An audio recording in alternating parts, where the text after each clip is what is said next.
For a second video, we are going to be exploring asking directions and finding your way around China, as well as different transportation options that are available. In China, there are a plethora of transportation options for someone who is traveling. The high-speed rail system, which is very new and very reliable. We also have the long-distance sleeper buses. It used to be very popular and very widely used prior to the development of the high-speed rail system. For some regions, it's still the only way to travel. We also have minibuses. Minibuses are the countryside buses that you use to travel from village to village. These are all independently operated, and they're basically a very large van that people use, and they put as many people in it as possible, and they charge everyone by the head. Taxis, as well as the Uber of China, it's called Didi. We have public buses, subways, and also we'll be looking at all the different payment options that we have available to be able to pay for the ticket and pay for the transport. Jiqiang, or airports in Chinese, are spread throughout the country and offer convenient travel to many destinations. Tickets may be purchased from websites or from travel agencies. The high-speed rail, or Gaotie in Chinese. China boasts the largest high-speed rail network in the world, through which most regions of the country can be accessed. It can become quite congested during major holidays. Foreign travelers are required to purchase their ticket from the station ticket office. Ticket payment may be made in cash, bank card, or digital currency. Huoche, or traditional train travel, is still widely used and quite popular throughout the country. The ticket prices are usually more modest than the high-speed rail. Changtu Daba, or sleeper buses, usually provide service to more rural and less traveled areas. Payment for these buses is usually cash on hand. Duchuan, or ferry service, is common between islands, and payment can be made from cash or through digital currency.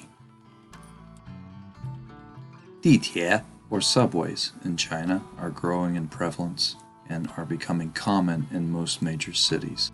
Given the large amount of traffic congestion, subways are often the most convenient and hassle-free ways of traversing major metropolitan areas. Self-service machines within the station also can accept cash and digital payment for single journey tickets.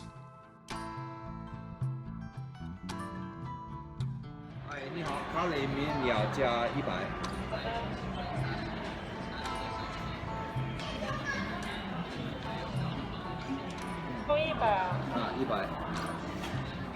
Local residents can purchase rechargeable transit cards, which can be used on both the subways and the public bus system.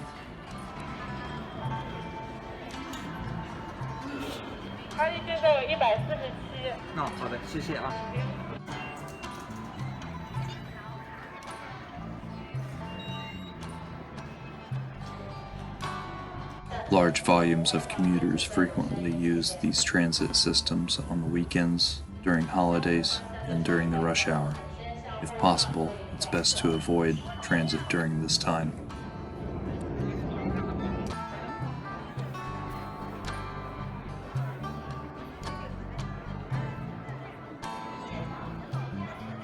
Gonggong Qiqe, or public buses, are common and widespread throughout all cities. They typically operate from 6 o'clock in the morning until 9 p.m., and fare payment may take the form of cash, transit cards, or digital currency. Didi is the most widely used ride-hailing app in China and can be used through a standalone application or through WeChat or Alipay. Digital currency is the only acceptable form of payment for this service.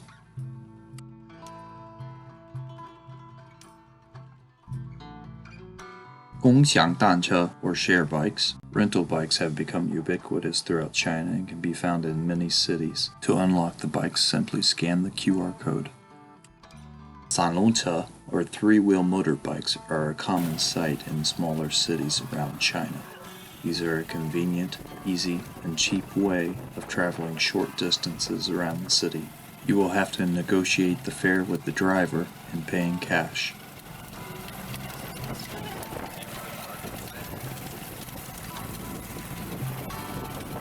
电动车 or electric scooters are abundant in China and are a common form of local travel.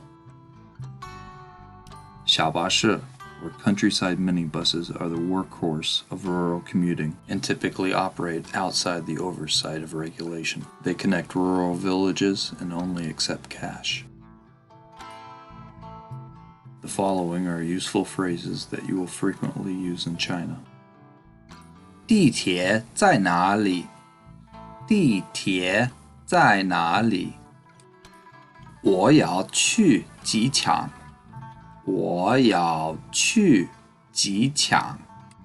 我要买一张票。我要买一张票。多少钱？多少钱？